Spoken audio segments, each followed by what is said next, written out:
Bob Cole, and former elementary teacher for about 12 or 13 years, and been with the garden now on going on my 26th year. Last 20 as director of the Litzinger Road Ecology Center. If you're not familiar with it, it's about 38 acres in Ladue, suburb of St. Louis, that's owned by a private foundation, but we work under a management agreement with the garden and do a lot of more of a school partnership model rather than a field trip destination sort of thing. So it's a more intensive partnership where kids come to us multiple times. We go work with the kids on site at school, provide very tailored professional mentoring to our teacher partners. And so happy to share a bit about Litzinger and follow up with people. I apologize in advance. I'm gonna have to duck out at about 5 o'clock. I'm in a hovel at UMSL right now. I have a 5:30 class I'm teaching tonight. So feel free to drop in questions in the chat or Emily can point anything to me afterwards. Okay, so again, Litzinger, what you see in the picture there is a fairly typical student interaction, usually a couple more students in the group. But when kids get off the bus, split into groups of 4 or 5 kids, go out with a volunteer who's been equipped with whatever the teacher developed plan for the day is. They go out exploring for an hour and a half, couple hours, come back, and we wrap up and then support the teacher to feed that back into their daily classroom practice. The 2 pieces that I was asked to speak about, first, how do we do grounds management? And as you can imagine, with 38 acres, it's a bit more of a complex venture than a school ground. But on the other hand, we have a lot more support to pull that off. Key things like most, oh, this is not moving at all. There we go. Key thing for most habitats is managing invasives. We have a combination of bottomland forest, reconstructed prairie, and Deer Creek runs through the property as well. So a lot of invasive species management issues. You can see some of our volunteers working to take out some of the invasives. We also use prescribed burns in the prairie areas. Sometimes it's coincidental that students are on site, and that always makes an unplanned highlight for them. But if we didn't actively manage the prairies over time, the woodlands surrounding it would ultimately take over. So that's an important part of the grounds management that we're involved with. The third major category is just general restoration spaces. If you're in the St. Louis area, you know MSD's Project Clear has been doing a lot of important work to improve the water quality, and we've had issues for years with storm sewer pollution in the creek, which ultimately floods back into the site. And so they put in a rather monstrously large pipe from one end of the property to the other. And so here you see staff and volunteers working on what's ultimately phase 1 of a lifetime restoration project. What we're working on right now for the last year or so has been improving the soil quality, because you can imagine you start running monster equipment back and forth over the property for 3 years, the soil compaction and the quality of the soil go way down. So that's kind of industrial scale land management. We also support most of our school partners on some level of habitat improvement, management, maintenance. Really depends on what their particular issues are. As director, I only have a small school portfolio, but example of a project I was working on with Kaiser Elementary in Kirkwood, their 4th and 5th graders were unhappy about the water that pooled on their playground. And so we worked with them to improve the habitat by putting in more water-loving plants. And kudos to the teachers. They got the district behind it, took out some of the concrete, as well as supporting the plantings. One of the more unusual pieces we had, we were party to an issue. The Brentwood police weren't happy with some of the plantings that we did at the old McGrath Elementary that I believe Mark Twain is in that building this year, but the old McGrath. The Brentwood police weren't happy, which sounds completely out of context, but some of the taller plants were obscuring the security views of the building. One of those things that you never quite plan for. But I said a lot of our teacher partnership works involves supporting them in management and maintenance. And Those of you that are practicing teachers, I'm sure you can appreciate that's an ongoing challenge, and we're happy to provide customized advice to our teacher partners. So that's kind of land management. The other strand around observation, a couple of vignettes, and then some of the support materials that we have. This was from the camp that I ran last summer. And so Teddy and his older brother, Jamie, who I had to crop to make the picture work, we were out doing water quality testing, stream team water quality testing in the creek. And Teddy and his brother got really into finding Jeffrey crayfish. He'd named Jeffrey. And Teddy's a bit bummed because Bob Virag, one of our volunteers, was pointing out that Jeffrey was in fact Jennifer. When you're a 10-year-old boy, that's an issue. So they spent about the next 15 minutes. They had to find Jeffrey.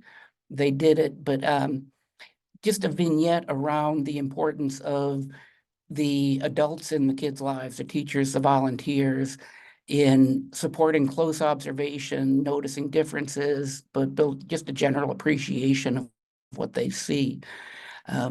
One other student picture, a lot of what we do with the younger kids is basic sensory awareness, close observation, description, all those important language development skills that are particularly important in the preschool primary phase. Here we have some kids doing basically they're trying to make a map of what they saw at the ecology center. So the rocks for the gravel bar and the creek glass and such, the rock going along the creek through the middle there, woods on either side of the creek, and just using that as a support for that close observation and description that we want kids to be doing. Beyond the volunteer or teacher-led piece, though, how do we scaffold all of that? Variety of graphic organizers are popular. Again, the teachers work with the staff to develop the specifics of what they want the students to be doing. But as you can imagine, there's a lot of commonalities. And so we've used a number of graphic organizers. This is a pretty straightforward one for younger kids. How do you use different senses to explore? We put a bound around tasting.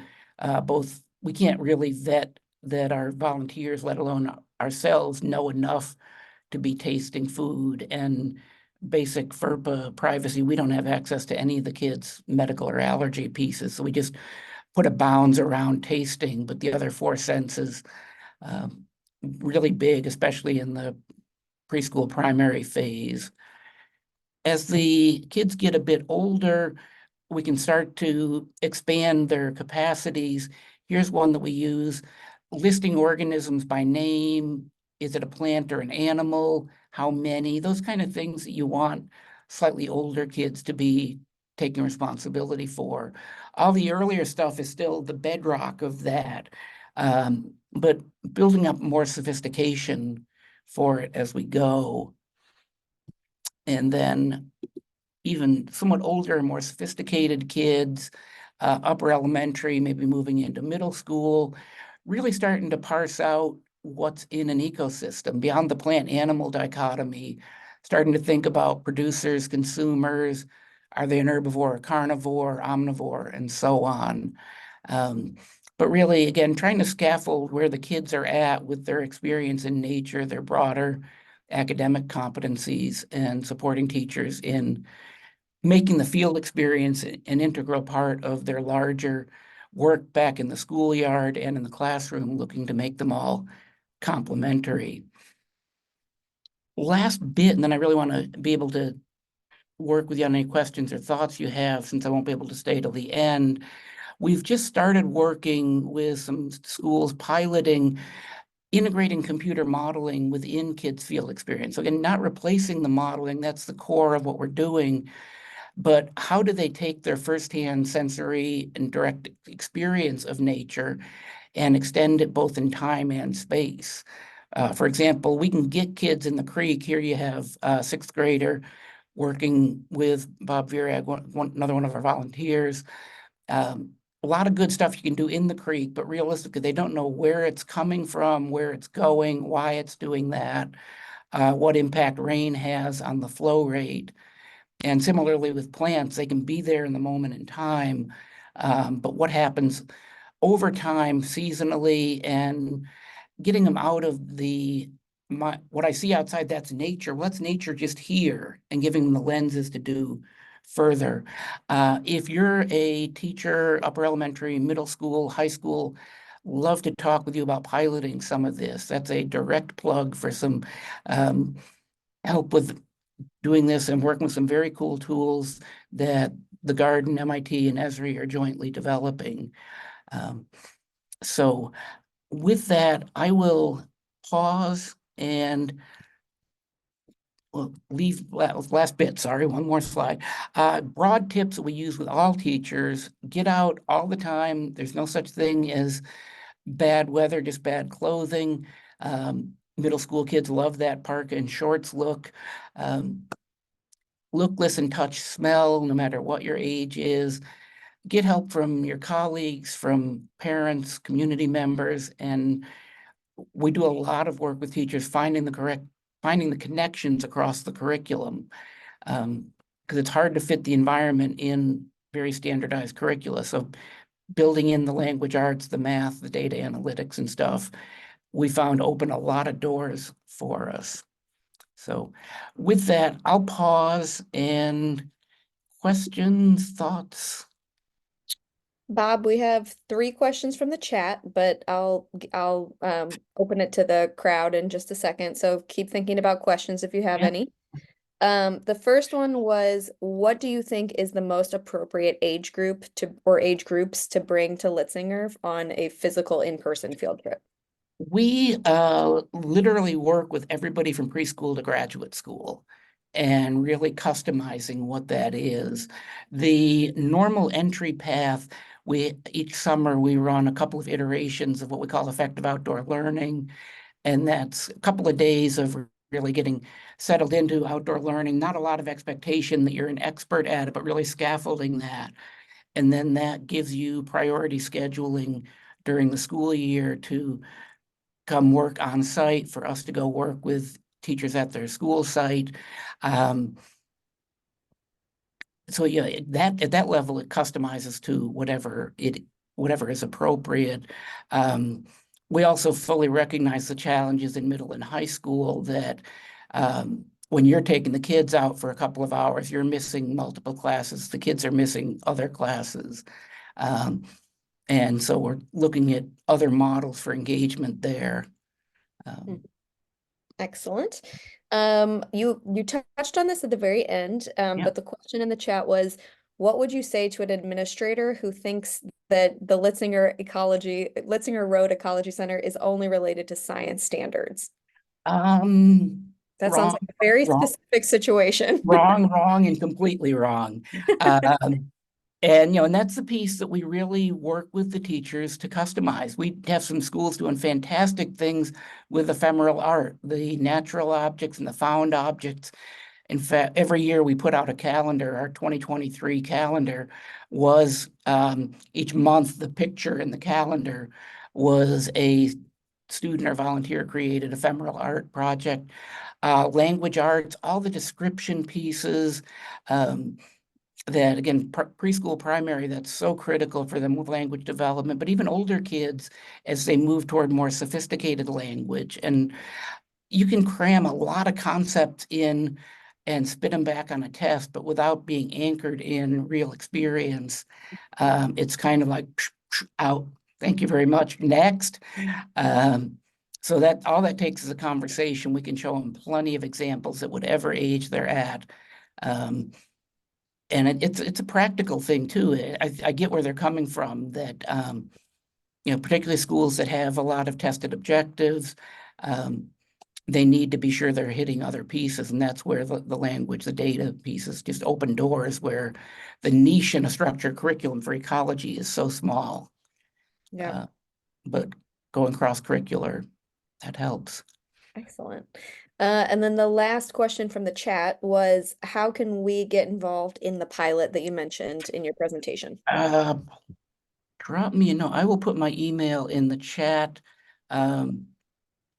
Once I have to, ironically, I have to close the chat to get the chat button back. Thank you, Zoom. And then I'll ask if there's any questions from the floor. If anybody has any questions before I turn it over to Brian and Emily.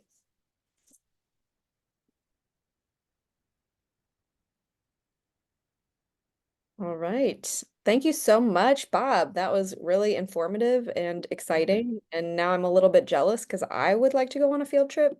So Well, you come might be out and play. Yeah, I wouldn't be surprised if you see me soon. Yeah, So happy thank to check it you out. very much, Bob. And I'm going to switch over to Emily and Brian, who they've sent me a PowerPoint. So Emily and Brian, feel free to shove me along when it's time to move on to our next slide. Okay. Native plants. Right there. So let's just to kind of give you a little background. I taught in the Rittner School District for 21 years. I participated as a Quest member 2 or 3 years there, and then I moved to Brentwood and started a green club there at the middle school, and I was there for 7 years, and this is my 3rd year of retirement. And I was very fortunate to have Emily there to kind of take over things. So we had this area, it's kind of hard to see in this picture, but the area that the kids are working in, that was all grass. And there's a walkway, and then there's an equal amount of space. It's about a 16 by 22 space. I'm not sure on the measurements, but something like that. And they were looking at that and they said, we have to mow that, we have to water that, we have to take care of it. Can we do something with it? And so the students spent a lot of time figuring out what they wanted to do in that area. They researched native plants. They kind of came up with a plan. They wanted a butterfly hummingbird garden on one side. The other side is almost always in shade, so they created a shade garden there. And so the first thing they had to do was just remove all the grass, which was quite a project. And you in that one picture, you'll see that I even got Emily involved before she was leading the Green Club. She's back there with her son. So we prepared the site. We ripped out all the grass. Next slide.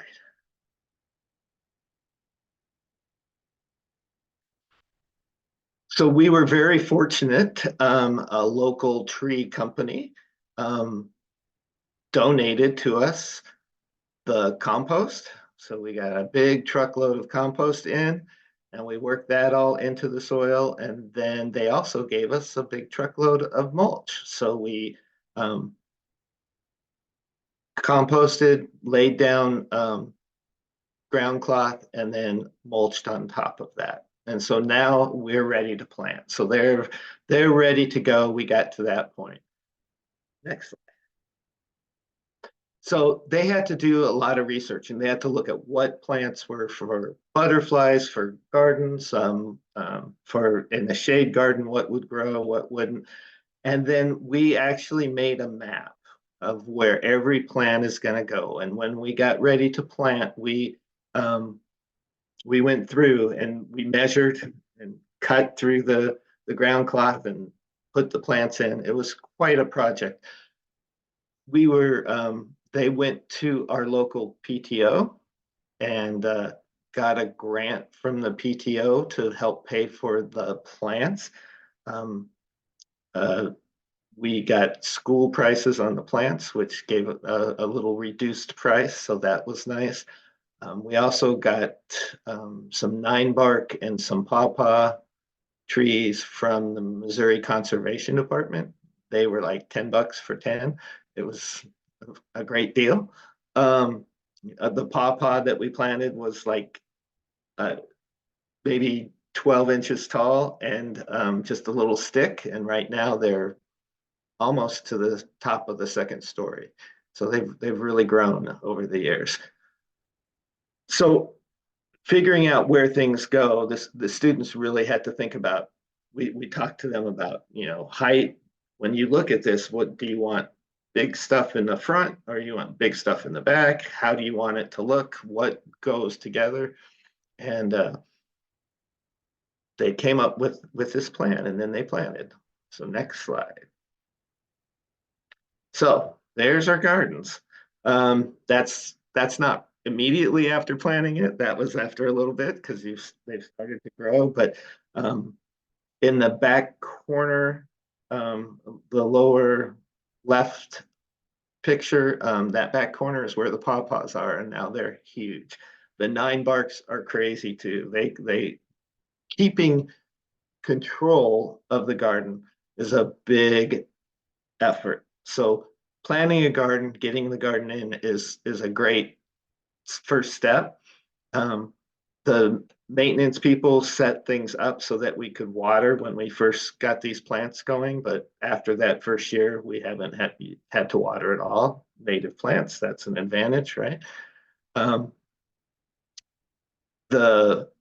There's several different types of milkweed in here, and so the monarch butterflies, Emily can tell you more on that, but we've had some success with that. The one thing you gotta kind of watch is that there's some columbine in the back corner, and by the end of year 2, we had columbine everywhere.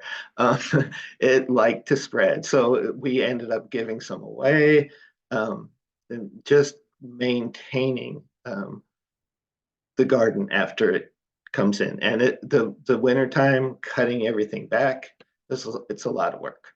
And when I left, I don't think it was really worked on that first year. So when Emily started to try to maintain this, she had quite her hands full. And so I will let her talk about just maintenance of it. Yeah, so currently, Next slide too. oh, yeah, we have a few students in Green Club. This is last year's Green Club. And so we spend the time in the spring chopping things down, or so in the fall, we definitely want to leave some layer of mulch so we don't remove all the dead stuff, but we try to make it not look so bad that the maintenance wants to complain about it, maintenance department. And so Green Club, yeah, is responsible for removing dead material, trying to any weeds that have snuck in, because sometimes invasives do come in from obviously the wind and birds and whatnot. Also, like, not that it's a bad problem, but some of the natives spread so well that we don't want it just to be a bed of columbine. So removing the extra columbine. One of the fun things was the milkweed attracted so many monarch caterpillars or monarch butterflies, and students kept finding them when we'd go outside for recess. And so we actually had a butterfly habitat. So I would bring in the monarchs, wait till they, metamorphosized, and then we'd re-release them outside. And so it was great to show them, like, here's their food, and we can get their food right here. And this is why they've laid their eggs here. So that was a really fun experience. One of the future projects, which we actually talked about doing for our quest last year, but it didn't quite happen, was some signage to explain why native plants are important, and to show what native plants are in each garden. So one of our goals was to actually extend this and build a new native plant garden in the front, but district administrators wouldn't let us. So we're still working on it. Yeah, so we just got a new superintendent. Yeah, that's true. Yeah. So that was our project. It took the whole time. It was quite a year trying to get it all in and together and get funding for it, but it all worked out, and the donations and the grant from the PTO made it all possible. So one last thing I would add was that we're also able to use it to collect seeds for future. Our current Green Club is trying to sow the seeds that we collected so that we could future, like, either sell them as a fundraiser or use them in other places. So it's a gift that keeps giving. Okay, so Annie? Brian and Emily, we've got some questions that have come through. The first one, I actually have two that are related. One is how did you start the Green Club? And the second is the Green Club actually part of your school day, or is it like a true before or after school club? Well, I'll start with what it was, and then Emily can finish what it is. So I was a Project Lead the Way teacher. I brought Project Lead the Way into Brentwood. They didn't have it before. And one of the classes I taught was a 6th grade class called Energy and Environment, where we spent the first probably half of the quarter just focusing on sustainability and talking through that. And that I got some kids that were interested, and then I had done it at Rittner. At Rittner, we had put in a native plant garden. We had chickens. We got solar on all the buildings in the district. So my Green Club was really active there. So it was something that I wanted to start. So I found a couple students that were interested, and then it was an after school club, and if you offer snacks, kids will come. So I always had snacks, and the word got around, and the Green Club grew. So that's the way it started. Isn't there a fairy tale about like children candy to like there's like a witch in a wood? Yeah. Well, you couldn't offer candy because candy it didn't meet Not healthy. the required list. Yes, but fruit snacks was okay. Yeah. And so Emily. And then it continues. So it's an after school club. Brentwood's very small, so we're able to create clubs as needed with our students. And so students had expressed interest in continuing, and obviously the garden needed to be maintained, and there was projects that needed to keep going. And so we meet once a week after school for an hour. Awesome. Go ahead. Oh, one other thing is that the high school and the middle school are connected. So I had kids that were in the middle. It was just a middle school Green Club. But then when they moved up to the high school, they wanted to still do things. So I had some high schoolers in there. Right now, I don't think Emily has any high schoolers in it, but her two biggest, most active students are 8th graders. So next year they'll be in the high school. So hopefully it's going to grow into the high school. Plus Brentwood just started Missouri Green Schools and working on that. So we're hoping I have a couple kids that really want to be involved in that at the high school level. So that's awesome. So that kind of plays into the next question, which was, how did you get funding? You mentioned the PTO, and the question was, what would you suggest if a school does not have a PTO, and how to fund, did you have any creative funding ideas? Right away, I would think reaching out to native plant sellers, or even places like Forest Park Forever that have native gardens that would maybe share some of their, plants. But I would suggest, because the Missouri Wildflower Nursery in Jeff City is my personal source of natives, but also our source of natives at school. And I don't know for sure, but I feel like they would maybe be willing to work with you. And then, I would contact the Botanical Gardens and Forest Park Forever and places that are known for promoting native plant growth in St. Louis. Yeah, that's where we got our plants from, and they gave us a discount price. Awesome. For that. But the other thing is if you have the ability to start native plants from seed, it's a lot cheaper to go from seeds. And I didn't want to say the name because I don't want everybody going to them, because we're going to ask them again. But Davy Tree anytime I called up, they've offered compost and mulch for free. Awesome. So they've been really, really supportive. I mean, they have worked for Brentwood too. So I don't know whether there's that connection. So we also have Also, oh, go ahead, Emily. Oh, sorry. I was gonna say the Missouri Department of Conservation definitely sells native trees for very inexpensive. But they also have grants for different education stuff. So I would pursue them if money is an issue. Yeah, that's where we got the 9-bark and the pawpaw. And I think there was something else. And it was like, you got 10 of them for $10. Nice. I mean, that was a few years ago, but That's all right. We can adjust for inflation and get $1 extra, but we also have a bunch of comments in the chat for anybody who's not able to access the chat right now. If you're in your car, just want to shout those out. April said you can connect with Forest Relief. Laura said you can apply for Seed STL network. Emily said Missouri Prairie Foundation has grants possibly, and maybe even plant giveaways for schools. Leslie said Wild Ones, Missouri Prairie Foundation, Whole Foods, kidsgardening.org. They all have grants for gardens. And then Emily also said if you have any native plant gardeners within your network, they would also probably be happy to share Divide, Seedlings, Seeds. And then Laura shared another one, LRE Seed, Native Grants, and Missouri Department of Conservation provides milkweed. Awesome. Wow. I'm like learning so much just from these comments. I know the Missouri Prairie Foundation grant and one of the other ones you said, we looked into those and we just weren't early enough that year. And that's why we went to our PTO. Gotcha.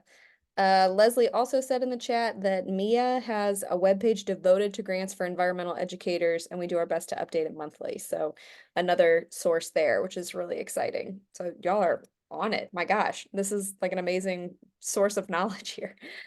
Next question from the chat was just a logistics question of what was the ground cover you put down to help with weed control?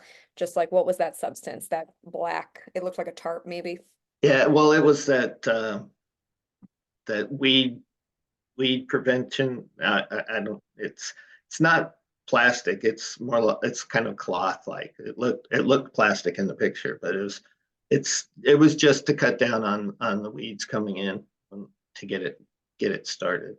So Okay. we mulched. We put that down, and then we compost. We put that down and then mulched over it.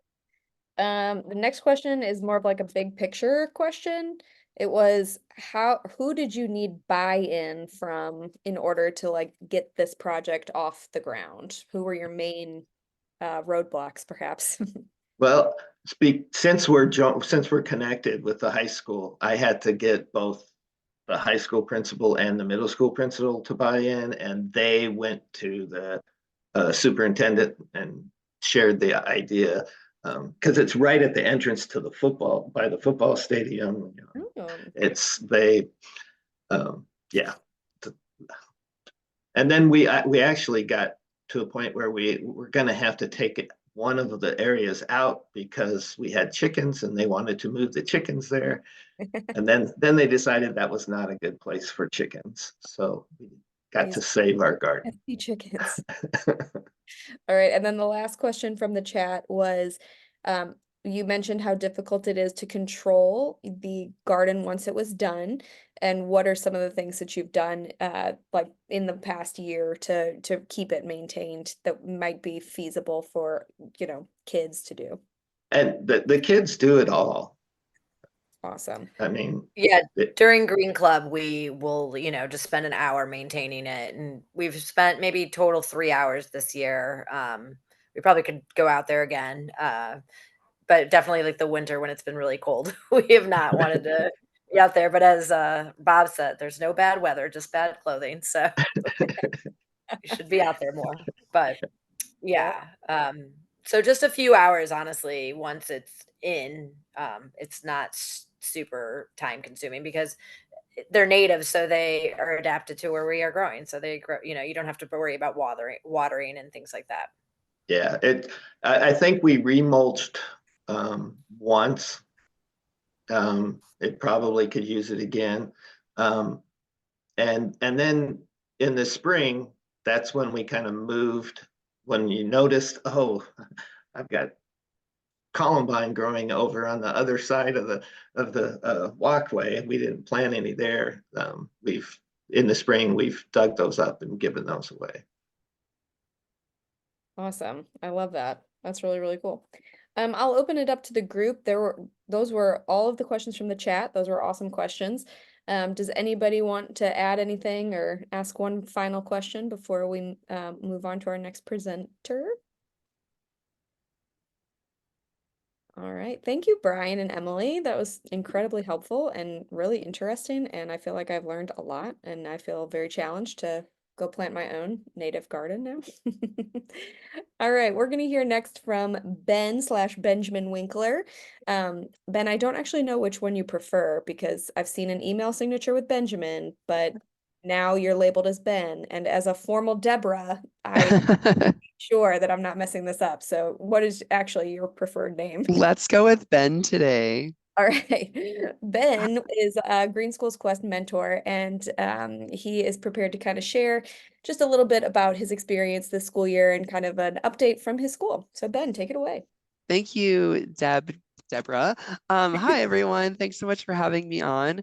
As she said, I am a Green School Quest mentor. This is my 4th year. It's been very exciting. When I first started, it was the hybrid program with the pandemic. So it's been fun to get in and actually work with these schools. I'm currently working with Villa Di Maria, a Montessori school over in Kirkwood, and they are very excited. They have lots of big ideas. They already have a green team with one representative from each grade, which has been really cool. And there's multiple teachers and adults who work in the school who are kind of leading the way. I've been brought in to sort of help them mainstream their ideas and also come in with some of the free programs that I offer through my job. I work with St. Louis County Public Health, and I have the opportunity to go into any school in the St. Louis County area totally for free and do different environmental programs for kids ranging from kindergarten all the way up through high school. Now, this school that I'm working with, they do have some preschoolers, and it goes up to they go up to 6th grade. And so they've actually used some of my programs to get me in there and kind of get me to help educate the kids that are really excited about, you know, these different recycling programs at their school and different things they want to work on. So I did a waste audit because every classroom has a compost bin, a recycling bin, and a trash can. So I went in, we put a tarp out. The representative from each class came and helped me with little gloves, and we dumped everything out and kind of went over like, how are they doing? They're excited, they want to do a lot at their school, but like, how are they actually doing and getting everyone on the same page? They are hoping to culminate everything for Earth Day weekend. So they're having an after school get together for the community. So their Green School Quest project is really about getting this knowledge and excitement that the kids have into the whole community. So the parents and the siblings are all going to get to come. There's going to be games.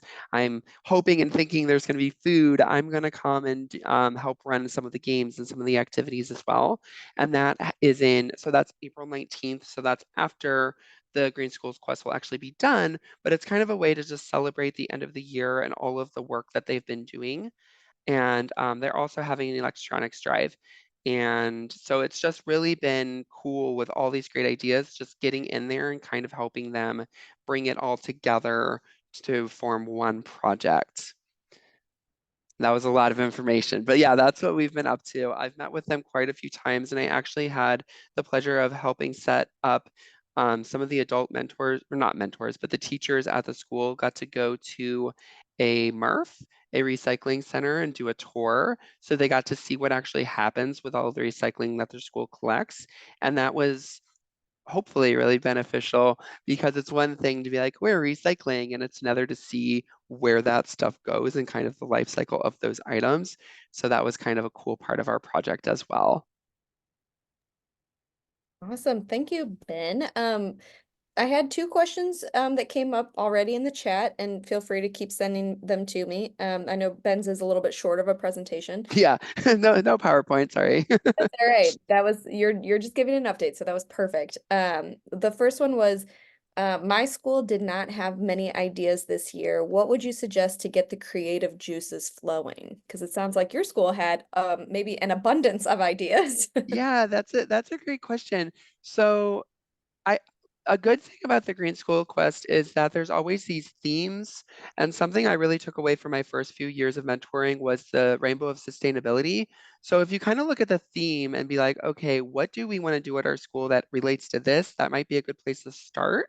So with all the ideas that Villa Di Maria had, I was like, all right, what is our theme? Let's look at that. And it's about biodiversity. I'm like, okay, how can we connect this? And the community word on there, one part of biodiversity really talks about the community. And they're like, awesome. We really want to get the parents and everyone involved, not just the kids. So we're like, cool. And that thought process and brainstorming really led to the idea of doing this big, almost like festival celebration at the school. So really just, yeah, start with that. And then don't be afraid to reach out to other people. There's so many mentors and teachers that are willing to share their information. If you would like my email, like I said, have free programs for any school in St. Louis County. So yeah, so really just brainstorming. Yes, please definitely put your email in the chat because you're getting some positive endorsements in the chat. Oh, Laura thank says you. that Ben came to our Hi, school. The Laura. students keep asking for him, and he's amazing. So watch out. Now you're gonna get all these requests. I will love it. Thank you, Laura. Yeah, no, it's exciting. I'm going back to Laura's school a couple more times, so it's really cool. So we do lessons on compost, and these are the ones that Villa Di Maria had me do. I do a lesson on compost. Um, I do a lesson on diverting waste from landfills, where we actually talk about landfills a little bit. And there's a puppet show, which is K through 3. I did one of those today in Rockwood, not connected to the Green School Quest, just part of my job. And it's totally fun. And like I said, free, free, free, but it has to be within St. Louis County. And who doesn't love a puppet show? So I'm going to put my email in here real quick. Were there any other questions? I know I'm like talking a mile a Yes. minute. There was a logistics question. Did you use a tracker system for the audit that you mentioned first? Or Love that. was it just more of like a loose tracking? It was very loose. So I went, so the way the Montessori school is divided up, there's different classrooms for multiple ages, more than just like one grade. And so I kind of went around the building to all their different classes. And we would, I would do a little spiel, kind of talk about it.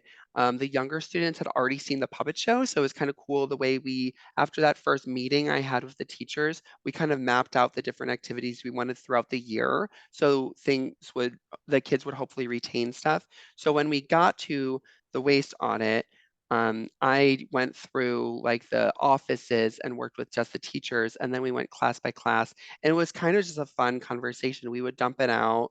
And then we'd be like, okay, which one do we think this needs to go through? And it was super gross, but kind of exciting. So it didn't lead to, it was more educational. We didn't actually like record anything as much as moving the items to the correct place and really letting the kids ask questions and talk about where those items should go. I think kind of gross but exciting is the ultimate goal for all things educational because kids love it. So Yeah, there were banana peels and grossness one thing I personally really try to do is go in with not a shaming. It's an education. And so it's like, don't feel bad if you put this item in there. It's like, we're here to talk about why it could go in this one. And with wish cyclers, especially, the teachers mean so well and they really want every single thing to be able to be recycled. So it's really about like, what's going to happen to this tiny post-it note. It's okay to throw it away because it's so little. So things like that. Hopefully that answered your question. definitely. There was another question in the chat from Kate. It says, Ben, is there a website for the work that you do through the Department of Public Health? Yes, there is. It's just on St. Louis County Public Health's website. There are links. I don't have it readily accessible. I apologize. But it's all on there. Like you'll see a little picture of me and a puppet under the schools program. So it's waste diversion under the St. Louis County Public Health. Yeah, it all gets there. I'll send that out along with the other stuff that was requested from this meeting. I Thank will you. send out the link so that everybody can see all the awesome programs you have. That's so exciting. Thanks. All right. Laura had a comment that kind of piggybacked off of what Ben was talking about with how to get those creative juices flowing. Laura, do you mind coming off of mute and explaining your idea? Sure. We too are engaging with the Missouri Green School Quest at Pershing in U City. And we're doing it as an after-school club. And some of the teachers, I get to teach sustainability every day, so I have the conversations all the time about changes and being more aware of how we live in our community and all. But the teachers who are helping the kids in the after-school program, I was trying to aid them in getting, like the woman asked in the chat, the juices flowing. And so what I do every day that kids come in is to say, what do you wish you could change? So sometimes we do change about yourself, like just personally. When you get too excited, what's something you might be able to do to calm yourself down? Personal choices. But then the second round or the second day or whenever I see them, I'll say, so we live on this campus together. Here's all the stuff. What is something you wish you could change? And I do not put any restrictions. So it's not always environmental, you can imagine, but often they are very related to their social justice, health and wellness. And so it's pretty fun. You don't, elicit any judgment at all. You just go around the circle as you do at a circle time. But it is pretty shocking and cool what they come up with without any further prompting. I love that. That's so simple and like clear. I'm wondering if anybody else in the group has ideas from their experiences of how did you get your Quest school to really come up with their own project that they were excited about that was, student led? Does anybody else have any other thoughts out there on getting the creative juices flowing?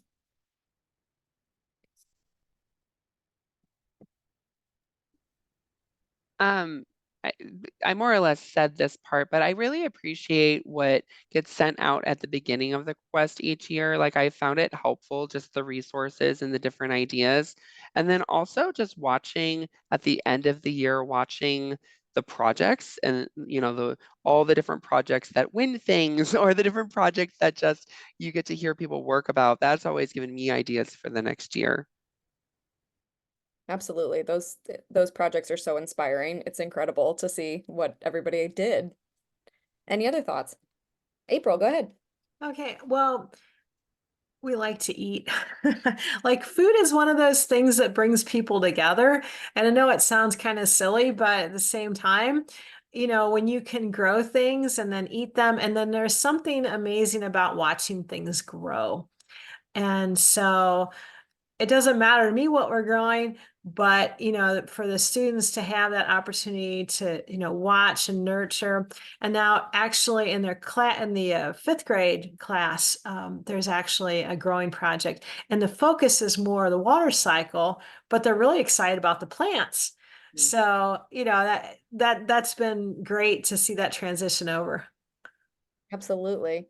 Katie added a comment in the chat that says, sometimes we are a bit backwards at St. Joe. Often it is after the Green Schools Quest that we really get rolling, but inspired by other projects. It's all about the change happening. It might not be during the contest, and that is totally okay. And that's absolutely right. I mean, the whole point is to get some real change process and product and a long-standing project that's not just for the sake of the quest. I mean, we're trying to really instill change. So I love that. And I love that, Katie. Any other That's awesome.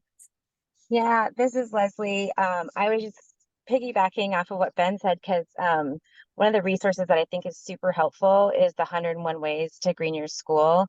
And actually I used that, just, printed out all of the 101 ways and gave my group of Quest students, I'm a mentor this year, they had tons of ideas. So we were like, we have to narrow this down. And we used that into just kind of like a conversation and, kind of voting gamey type thing with these cards. But it was really cool to see them, their eyes would light up, because they realized there were so many possibilities. They had a lot of ideas, but they had even more with these cards, and then were forced to whittle them down. That's really cool. I love that. Katie also added in the chat, anyone who's interested should contact Lynn Scott at Principia. They run the coolest Impact Challenge event that highlights what their students are doing from K through 12. It will blow your mind, which is a high advertisement. Sounds awesome. Any other thoughts before I move on to our last little wrap up? All right, I'm gonna just put up one more slide. Excuse me. This is just, obviously thank you for attending, but I wanted to highlight some upcoming events. First on February 13th, the day before Valentine's, so no excuse here, people. There's no reason not to attend. There's a really incredible event happening that's hosted by the Missouri Gateway Green Building Council called Light and Justice. And there's some really just amazing speakers. And Emily, if you want to speak more to that. But basically, they're talking about the topic of light and how there is a light justice issue of neighborhoods that are not well enough lit. And that, it's the simple example of walking to your car at night. Do you feel safe? Are there enough street lights? Are you feeling like, anxious or worried? And there are some neighborhoods where it feels like that all the time. And why does that happen? And where does that come from? So a really interesting event. Emily, did you want to add anything to that description?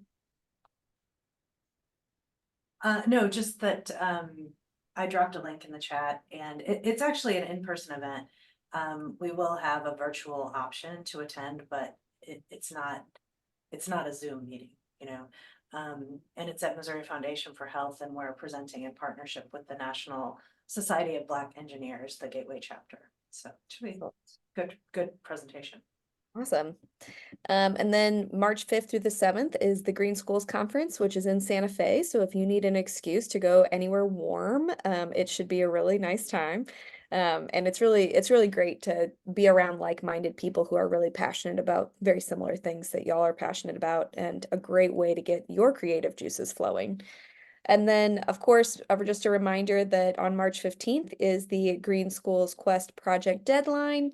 I'm very excited for your projects to be submitted. Even if you're not, I am excited about it. Don't worry, you still have some time, so don't worry about it, but just a reminder. And then definitely save the date for April 25th, which is our annual Green Schools Quest or annual Green Schools event. And this year it will be at University City High School, which is really exciting. Ben, do you have a thought? Oh, yes. Okay, got it. I thought I saw your hand up. And then there is a QR code at the bottom of the screen just for other events that are happening with, around town that are fun and exciting. So I will stop screen sharing and just ask if anybody else has any other final thoughts or comments in our last few minutes together. Otherwise, I think we're all done. All right. Well, thank you all for attending, and thank you to our speakers, Brian, Emily, Ben, and Bob, who had to step away. And thank you so much for your participation with this group. My gosh, you guys are full of resources, and we'll share this recording with the rest of the Quest participants and make sure that everybody gets this. So thank y'all and have a great rest of your night. Enjoy what's left of the sunshine.